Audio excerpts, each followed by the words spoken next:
கரண், உன்னை இப்படி பார்க்கும்போது எனக்கு ரொம்ப கஷ்டமா இருக்கு.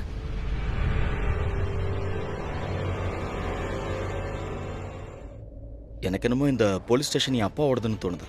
புரியல. அதாவது யார் என்ன பார்க்க வந்தாலும் அவங்கள உள்ள விட்டுறாங்களே, தடுக்கவே மாட்டேங்கிறாங்க. உன்னோட அதிகாரத்துக்கு உனக்குன்னு ஒரு மரியாதை கண்டிப்பா கிடைக்கும்ல. யாரு உன்னை பார்க்க வந்தாலும் அவங்கள தடுக்க மாட்டாங்க. நீ சொல்றதும் கரெக்ட் தான்.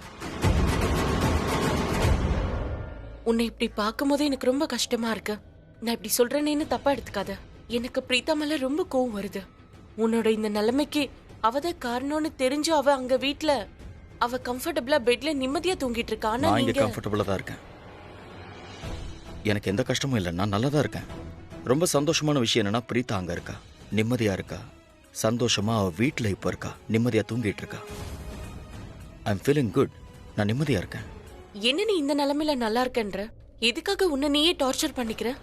என்ன நான் டார்ச்சர் பண்ணிக்கவே இல்லையே.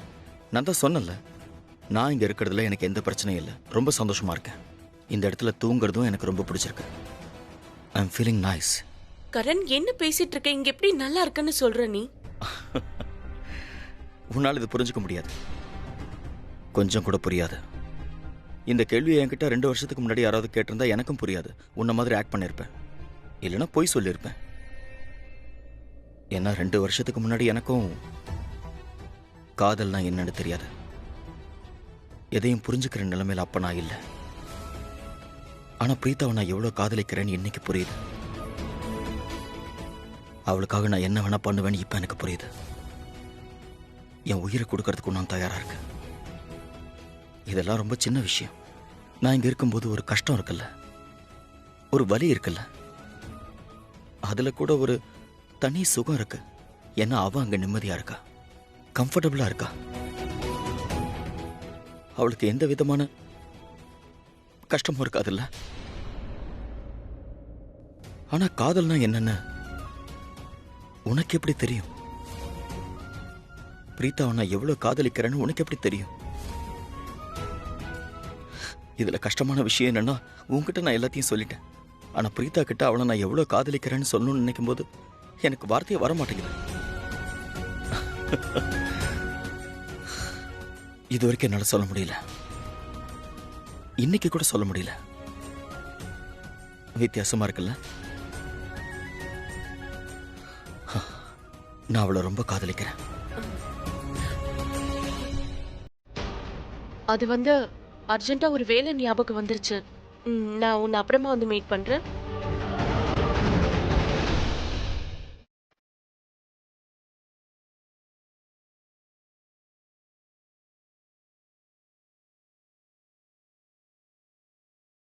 என்ன இருந்து நீங்க எப்படியாவது வெளியே கொண்டு போயிருவேன்னு நீ ப்ராமிஸ் பண்ணல? பாத்தியா, என்னை எப்படி வெளியே கொண்டு வந்திருக்க நீ? எப்பவுமே நீ என்னை விழ விடாம காப்பாத்திக்கிட்டே இருக்க. எனக்கு கொஞ்சம் டைம் வேணும். என் ஒய்ஃப் கிட்ட நான் பேசணும்.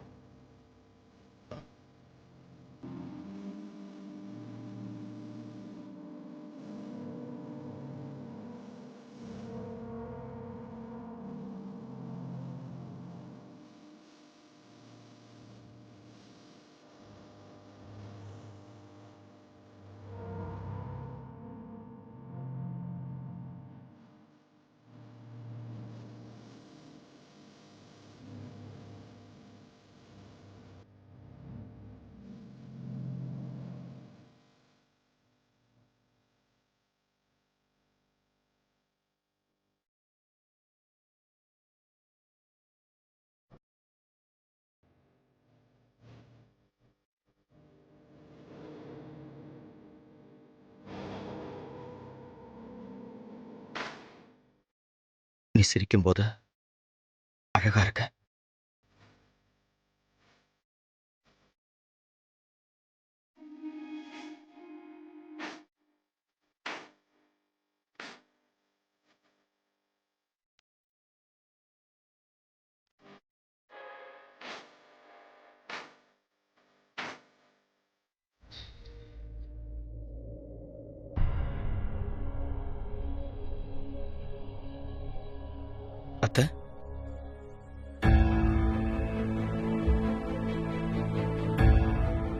உனக்காக நான் உனக்கு கொண்டு வந்திருக்கேன். என்ன? தர.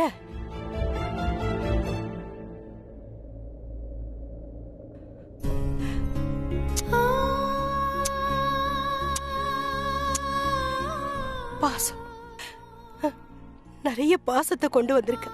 ஒரு அம்மா வேலை வேற என்ன கொண்டு வர முடியும்? உண்மைய சொல்லணும்னா நீ ஜெயில இருக்கல கரண். எனக்கு தெரியும் கடவுள் எப்படியாவது உன்னை சீக்கிரம் வெளியில கொண்டு வந்துருவாரு. ஆனா மனசு படபடன்னு இருக்கு. எனக்கு ஏதோ வித்தியாசமா இருக்குப்பா. ஒழுங்கா தூக்கம் வர மாட்டேங்குது. நீங்க எதுக்கு இப்ப கவலைப்படுறீங்க? நான் சீக்கிரமா வெளியே வந்துருவேன். ஆனா என்னோட மனசை நான் என்ன பண்றது? எனக்கு பயமா இருக்கு. நிம்மதியா இருக்க முடியல. உங்களுக்கு இவ்வளவு பயம் இருக்குன்னு சொல்றத பார்த்தா உங்களுக்கு அஃபேர் இருக்கு போல இருக்கே. என்ன விளையாடுறியா? ஜெயிலுக்குள்ள இருந்தாலும் இப்படி பேசுற? ஒன்னு சொல்லவா? கொஞ்சம் வருஷத்துக்கு முன்னாடி நீ எங்க வாழ்க்கையில வந்தல்ல, அப்பவே உன் மேல ரொம்ப பாசம் வந்துருச்சு. எப்பவோ பாசம் இருக்கு. நீ ரொம்ப நல்ல பையனா இருந்த. சிரிப்ப, சிரிக்க வைப்ப, ரொம்ப சேட்டை பண்ணுவ. என் மனசுல இருந்து எப்பவோ உனக்கு நிறைய ஆசீர்வாதங்கள் தான் வரும். அப்ப எங்க குடும்பத்தோட நீ இணைஞ்சிருவேன்னு நான் கொஞ்சம் கூட நினைக்கவே இல்லை. அந்த கடவுள் உன்னை ரொம்ப நல்ல பையனா உருவாக்கி இருக்காருன்னு நான் நினைப்பேன். அதுக்கப்புறம் என்னப்போ தெரியல, ஒரு மோசமான நாள் வந்துச்சு. பிரீத்தாக்கு கல்யாணம் ஆன அன்னைக்கு என் வீட்டுக்கு திரும்பி வந்துட்டா. ஆமாமா, அவன் என்ன இந்த வீட்ல இருந்து கூட்டிட்டு போயிட்டான். ஆனா அவரோட வீட்டுக்கு என்ன கூட்டிட்டு போகல. அவன் என்ன நடு தெருவுல விட்டுட்டு போயிட்டாமா. இன்னைக்கு நான் உன்னை எந்த அளவுக்கு ஆசீர்வாதம் பண்ணனோ அந்த அளவுக்கு அன்னைக்கு நான் உன்னை சபிச்சேன். நான் தினமும் கடவுள்கிட்ட ஒண்ணுதான் வேண்டிக்கிறேன். உனக்கு எப்பவுமே நிம்மதி கிடைக்கவே கூடாது. எந்த அளவுக்கு என்னோட மக அழறாளோ அதே மாதிரி நீயும் அழணும். உன்னோட வாழ்க்கையில எந்த சந்தோஷமும் வரக்கூடாது. நீ துடிக்கணும். உன் வாழ்நாள் முழுக்க நீ துடிச்சுக்கிட்டே இருக்கணும். அதுக்கப்புறம் அவ கூண்டுல நிக்கும் போது நீ என்கிட்ட சொன்ன இல்ல கரண், அவளுக்கு எந்த தண்டனையும் கிடைக்காதுன்னு சொன்ன.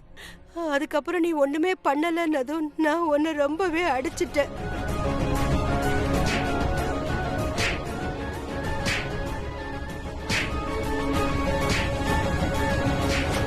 நான் உன்னை எவ்வளவு அடிச்சேன், கொஞ்சம் கூட இறக்கமே இல்லாம அடிச்சேன். ஆனா அப்பாவும் நீ ஒரு வார்த்தை கூட சொல்லல. என் மேல இருந்த பாசத்துக்காகவும் மரியாதைக்காகவும் நீ எதுவுமே சொல்லல. அமைதியா எல்லா அடியையும் தாங்கிக்கிட்ட. நான் நிறையவே தப்பு பண்ணிருக்கேன்பா. நான் உன்னை எவ்வளவோ அடிச்சிருக்கேன். ஆனா அம்மாக்கள் எப்பவுமே இப்படிதான். எந்த குழந்தை மேல பாசம் அதிகமா இருக்கோ அந்த அளவுக்கு அடிக்கவும் உரிமை இருக்கும். நான் உன்னை ரொம்ப அடிச்சிட்டேன்ல. சாரிப்பா, சாரிப்பா, என்ன மன்னிச்சிடு. ப்ளீஸ் நீங்க சாரி சொல்லாதீங்க. சாரி. நீங்க இப்பதானே சொன்னீங்க நீங்க என்னோட அம்மா. என் மேல பாசம் வச்சிருக்கீங்க. ரொம்ப பாசம் வச்சிருக்கேன். அப்படின்னா உரிமையில தானே அடிச்சிருக்கீங்க. அரைஞ்சாலும் அது பாசம் தானே. அப்புறம் எனக்கும் சின்ன வயசுல இருந்தே அடி வாங்குற பழக்கம் இருக்கு. பயங்கர சேட்டை. அம்மா ரொம்ப அடிப்பாங்க. அதெல்லாம் நான் பெருசா எடுத்துக்க மாட்டேன். நீங்க அடிச்சதையும் நான் பெருசா எடுத்துக்கல. நிஜமாவா? உண்மைய சொல்லணும்னா நீ ரொம்ப நல்லவ. ரொம்ப ரொம்ப நல்லவ. நீ ரொம்ப நல்லவனா இருக்க. ஒருவேளை நானே எவ்வளவு நல்லவனா தேடி இருந்தாலும் ஒன்ன மாதிரி ஒரு மருமகளை தேடி இருக்க மாட்டேன். அதனால உன்னை இந்த நிலைமையில பார்க்கும்போது எனக்கு ரொம்ப கஷ்டமா இருக்குப்பா. ஆனா எனக்கு தெரியும் நீ சீக்கிரமா வெளியில வந்துருவ. நீதான் எந்த தப்பும் பண்ணல. என்னோட மனசு சொல்லுது நீ எந்த தப்பான வேலையும் செய்யல. அதனால ரொம்ப நாளைக்கு உன்னை அந்த கடவுள் உள்ள இருக்க விட மாட்டாரு. எனக்கு தெரியும். நான் தான் கரணாச்சு. நீங்க கவலைப்படாதீங்க. நான் வந்துருவேன். நான் உனக்கு எவ்வளவு பாசம் கொடுத்தேன். அத ஆசீர்வாதமா உன்கிட்டயே வச்சுக்கோ. நீ வெளியில வந்ததுக்கு அப்புறம் நான் இன்னும் நிறைய பாசத்தை காட்டுறேன்.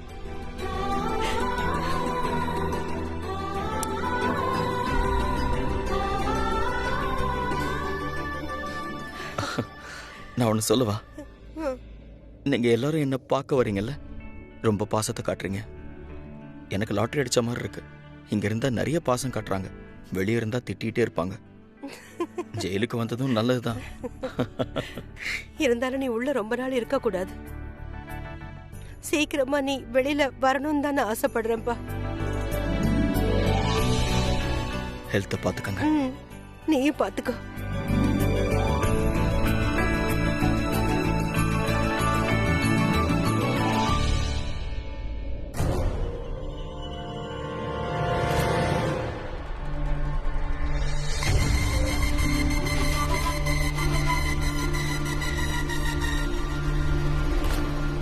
ஷர்லின், நீ ஏன் ரூம்க்கு வந்திருக்க?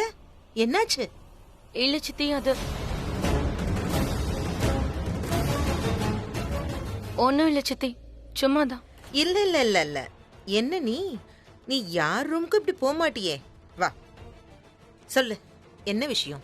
சித்தி, அது என் மனசுல ஒரு விஷயம் இருக்கு. நான் அதை யார்கிட்டயும் ஷேர் பண்ணல. நீங்க இந்த வீட்டுல பெரியவங்க, அதனால உங்ககிட்ட இந்த விஷயத்த சொல்லலான்னு தோணுது.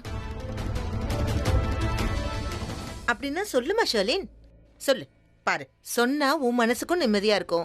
நான் இந்த வீட்டுக்கு பெரியவ, யார் என்ன சொன்னாலும் நான் என் மனசுக்குள்ளேயே தான் வச்சிருப்பேன். சரி சொல்லு. சித்தி, நான் என்ன சொல்லணும்னு நினைச்சேன்னா, நான் இது வரைக்கும் எவ்வளவு தப்பு பண்ணணும், அதாவது தெரியாம உங்ககிட்ட ஏதாவது தப்பா பேசியிருந்தாலும், உங்களுக்கு கஷ்டப்படுத்திருந்தாலும் நான் சாரி கேட்டுக்கிறேன். பேபி எதுக்கு சித்தி ரூமுக்கு வந்திருக்கா? இங்க என்ன காரணத்துக்கு வந்திருக்கா? ஆனா இவ இங்க வந்திருக்கானா, இவ மைண்ட்ல கண்டிப்பா ஏதோ இருக்கு, ஏதோ பண்ணணும்னு நினைக்கிறா. நான் என்ன சொன்னாலும் நீங்க அதை நம்ப மாட்டீங்கன்னு தெரியும். நீங்க என்ன நம்பணும்னு எந்த அவசியமும் இல்ல. இங்க பாருமா, எனக்கு அது ஜிலேபி எல்லாம் பிடிக்காது, பர்ஃபி தான் பிடிக்கும். நீ இப்ப என்கிட்ட சுத்தி சுத்தி சுத்தி சுத்தி வளைச்சு பேசிட்டு இருக்கல, அது எனக்கு சுத்தமா பிடிக்கல. சீக்கிரமா எதுக்கு வந்தியோ அதை சொல்லிட்டு போ. சரிங்க சித்தி, நான் உங்ககிட்ட பாசமா பேசலான்னு தான் நினைச்சேன். ஆனா தெளிவா உங்களுக்கு புரியுற மாதிரி நான் பேசணும்னு நினைச்சீங்கன்னா, ஒருவேளை அது உங்களுக்கு கஷ்டமா இருந்தாலும் அதுல ஏன் தப்பு எதுவும் இல்ல, உங்க மேலதான் தப்பு இருக்கு. இப்பதான் சரியான வழிக்கு வந்திருக்கல்ல. இங்க பாரு, உங்ககிட்ட நான் பாசமா பேசணுங்கிறதுக்கெல்லாம் எனக்கு இன்ட்ரெஸ்டே இல்ல, அது மட்டும் நல்லா புரிஞ்சுக்கோ. ஏன்னா நீ அப்படிப்பட்ட பொண்ணே கிடையாது. உன் மனசுல பாசம்ன்ற வார்த்தைக்கு இடமே கிடையாது. சரி, உன்னோட உண்மையான உருவத்தை காட்டு, என்ன சொல்லு. உங்க மனசுலயும் பாசம்னு எதுவுமே இல்லல. நீங்க எப்ப பார்த்தாலும் கரண் உங்க பையன் மாதிரின்னு சொல்லிக்கிட்டே இருப்பீங்க. ஆனா அவனுக்கான பாசம் உங்க முகத்துல தெரியவே இல்லையே. அட, உனக்கு தெரியலன்னா அதுக்கு நான் என்ன பண்றது? உன் கண்ணு சரியில்லை. என் கண்ணு நல்லதா இருக்கு, உங்க கண்ணு, அதாவது உங்க மனசுல கரண் மேல ரொம்ப பாசம் வச்சிருக்கீங்களா, அந்த பாசம் வெளியே யாருக்குமே தெரிய மாட்டேங்குதுன்னு சொல்ல வரேன். அதாவது அந்த பிரீத்தாவால கரண் ஜெயிலுக்கு போயிட்டான். பிரீத்தா நினைச்சானா கண்டிப்பா கரனை வெளியே கொண்டு வரலாம். ஆனா அக்ஷய் போனை அவ தொலைச்சிட்டா. ஒருவேளை அந்த போன் இருந்திருந்தா இன்னைக்கு கரண் ஜெயில இருந்து வெளியே வந்திருப்பான். நீங்க இங்க உட்காந்து பேப்பர் படிச்சிட்டு இருக்கீங்க. நீங்க இந்த வீட்டுக்கு பெரியவங்க தானே, அப்ப போய் ஏதாவது பண்ணுங்க. வீட்டையும் கொஞ்சம் கவனிங்களேன். நீ என்ன பேசிட்டு இருக்க? வீட்டை நான் கவனிக்கிறது இல்லையா? உன்ன மாதிரி எப்ப பாரு வீணா நான் சுத்திக்கிட்டே எல்லாம் இருக்க மாட்டேன். வீட்டை நான் கவனிச்சுக்கிட்டு தான் இருக்கேன். இல்ல, நீ என்ன சொல்ல வர? நான் போய் பிரீத்தாவை திட்டணும், அடிக்கணும், இதத்தான் நீ சொல்ல வரியா? ஆமா. ஆ? இல்ல, நான் என்ன சொல்ல வரேன்னா, நீங்க போய் ஏதாவது ஒண்ணு பண்ணுங்க. அவ பண்ண தப்பா அவகிட்ட சொல்லுங்க. இல்லனா மேல மேல அவ தப்பு பண்ணிட்டே தான் இருப்பா. ஏதாவது பண்ணுங்களேன் சித்தி. நீ சொல்ற சரிதான். இப்ப பாரு,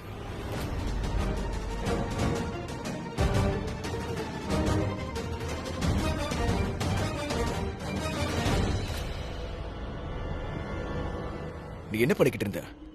பேபி, அது என்னன்னா, சில சமயம் சில விஷயங்கள் எனக்கு புரிய மாட்டேங்குது. ஆனா எனக்கு எப்ப அந்த விஷயம் புரியுதோ அப்போ என் தப்பு சரி பண்ணிப்பேன். அதான் இப்ப பண்ணேன். எக்ஸாக்ட்டா நீ என்ன சொல்ல வர? அத நான் சொல்ல மாட்டேன், நீ வந்து பாரு. என்ன? பிரீத்தாவுடைய பிளான் பி என்னன்னு நமக்கு தெரியணும்ல. அவகிட்ட அக்ஷயோட போன் இல்ல, அதுக்கு பதிலா அவ ஏதாவது ஒண்ணு யோசிச்சிருப்பால, அதை நான் கண்டுபிடிக்கணும். எப்படி கண்டுபிடிப்ப? அதான் சித்தி போயிருக்காங்கல்ல, இப்ப பாரு, அவங்க போய் பிரீத்தாவை நல்லா திட்டுவாங்க. உன்னாலதான் கரண் ஜெயிலுக்கு போயிட்டா, உன்னாலதான் கரனால வெளியே வர முடியல, ஏன்னா அக்ஷயோட போனை நீ தொலைச்சிட்ட, இந்த மாதிரி கத்துவாங்க. அப்புறம் என்ன? அதுக்கப்புறம் பிரீத்தா அழுவா, இல்ல சித்தி அப்படிலாம் ஒண்ணும் இல்ல, நான் கரனை காப்பாத்த இதை பண்றேன் அதை பண்றேன்னு எல்லாத்தையும் சொல்லுவா. அவ அழுதுகிட்டே அவ வாயில இருந்து எல்லா பிளானையும் சொல்லிடுவா. அவ எப்ப தன்னோட பிளான் B வெளியே சொல்றாளோ அதுக்கு தகுந்த மாதிரி நாம வேற பிளான் போட்டுக்கலாம். வேற லெவல்ல யோசிக்கிற பேபி. ஃபேன்டாஸ்டிக். 1 செகண்ட்.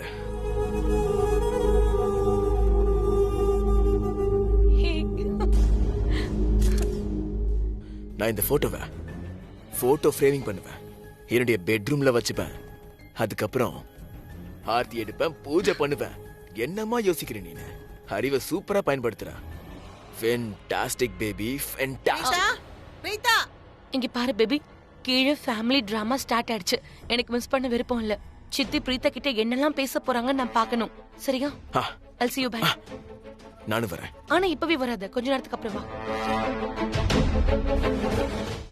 பிரீதா, ஏய் பிரீதா, எங்க இருக்க? எங்க போன நீ? பிரீதா, பிரீதா. பம்மி, என்ன விஷயம்? நீ ஏன் இப்படி டென்ஷனா இருக்க? பிரீதா எங்க? சித்தி, என்னாச்சு சித்தி? உன் தங்கச்சி போயிட்டாளா? போயிட்டாலே. ஏன் உங்களுக்கு ஏதாவது வேலை இருக்கா? உன் வீட்டு ஆளுங்க இங்க இல்லன்னா என்னால உன்கிட்ட தெளிவா பேச முடியும்ல? புரியல. நான் உன்கிட்ட உன்னை கேட்கணும். இந்த வீட்ல என்ன நடந்துச்சு? அதுக்கு நீதானே காரணம்.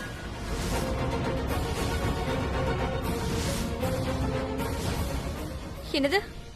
என்ன ஆச்சு சித்தி? சித்தி, ஒருவேளை இன்னைக்கு ஏதாவது தப்பா நடந்திருந்துச்சுன்னா நீங்க என்கிட்ட சொல்லுங்க. நான் ஏதாவது பண்ணிட்டேன்னா என்ன? சொல்லுங்க என்ன ஆச்சுன்னு. நான் மாத்திடுறேன், பரவாயில்ல, சொல்லுங்க என்கிட்ட. சாரி, உங்களுக்கு ஏதாவது எடுத்துட்டு வரணுமா? எனக்கு எதுவும் வேண்டாம். அக்ஷயோட போன் வேணும், குடு.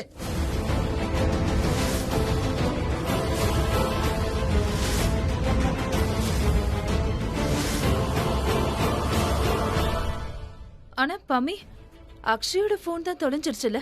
என்ன நீ? இவ்ளோ முக்கியமான போன் எப்படி தொலைஞ்சது? தொலைஞ்சிருக்க கூடாதுல்ல? பம்மி, நீ என்ன பேசிட்டு இருக்க? உண்மையதான் பேசிட்டு இருக்கேன். இந்த பிரீதா எப்ப பார்த்தாலும் தன்னோட தங்கச்சி கிட்டயும் இவ வீட்டு ஆளுங்க கிட்டயும் தான் பிஸியா இருக்கா. இவ இந்த வீட்டு மருமகங்கிற விஷயத்தையே மறந்துடுறா. அட, இவளோட ஹஸ்பண்ட் ஜெயில்ல இருக்காங்கிற விஷயமே இவளுக்கு பெருசா தெரியலல்ல? அதுவும் இவளாலதான். நீங்க என்ன பேசிட்டு இருக்கீங்க? நீ நிறுத்து. உன் அம்மா வீட்டு ஆளுங்க மட்டும் முக்கியம்னு நினைக்காத. இந்த குடும்பமும் உனக்கு முக்கியமான குடும்பம் தான். பிறந்த வீட்டு கடமையெல்லாம் ஒரு பக்கமா நகர்த்தி வச்சுட்டு புகுந்த வீட்டோட கடமையும் முக்கியம்னு நீ நினைக்கணும். ராக்கி, நீயே பேசு, இல்லைன்னா நான் பேசுறது நல்லா இருக்காது. மகேஷ், நீங்க பொறுமையா இருங்க, நான் பேசிக்கிறேன். பம்மி, உனக்கு என்னாச்சு? நீ எதுக்காக இப்படி வித்தியாசமா பேசிட்டு இருக்க? புகுந்த வீடு பிறந்த வீடுங்கிற நீ எதுக்காக இப்படி எல்லாம் பேசிட்டு இருக்க சொல்லு. பம்மி, உனக்கு தெரியாதது ஒண்ணும் இல்ல. ஒரு பொண்ணு பிறந்த வீட்டை விட்டுட்டு புகுந்த வீட்டுக்குள்ள வந்தானா அவ தன்னோட வீட்டையும் குடும்பத்தையும் தன்னோட அம்மாவையும் எல்லாத்தையுமே விட்டுட்டு புகுந்த வீட்டுக்குள்ள வரா. புகுந்த வீட்டுக்குள்ள வந்து அவ புது உறவை உருவாக்குவா. அந்த உறவுகள்ல அவ மூழ்கிடுவா, இணைஞ்சிருவா. ஆனா அதுக்காக தன்னோட பிறந்த வீட்டை மறந்துடணுங்கிற அவசியம் இல்லல்ல. அவளோட அம்மா வீட்டை மறக்கணுங்கிற அவசியம் இல்ல. தன்னோட வேற மறக்கணும்னு அவசியமே கிடையாது பம்மி. சோ ப்ளீஸ் ப்ளீஸ் இந்த மாதிரி எல்லாம் பேசாத. நான் பேசுவேன். நான் கண்டிப்பா இப்படிதான் பேசுவேன். ஏன்னா எனக்கு கரண் மேல ரொம்ப பாசம் இருக்கு. என்ன புரியுதா? இந்த அளவுக்கு பிறந்து விட்ட மட்டுமே முக்கியம் இவ நினைக்காம இருந்திருந்தா போன் இவகிட்ட இருந்திருக்கும். ஆனா இவளோட கவனக்குறைவாலதான் போன் இப்ப இவ கையில இல்ல. ஒருவேளை அந்த போன் இருந்திருந்தா நம்ம கரண் இப்ப ஜெயில இருந்து வெளில வந்திருப்பான். ஆனா சித்தி, அந்த போன் தொலையவே இல்ல.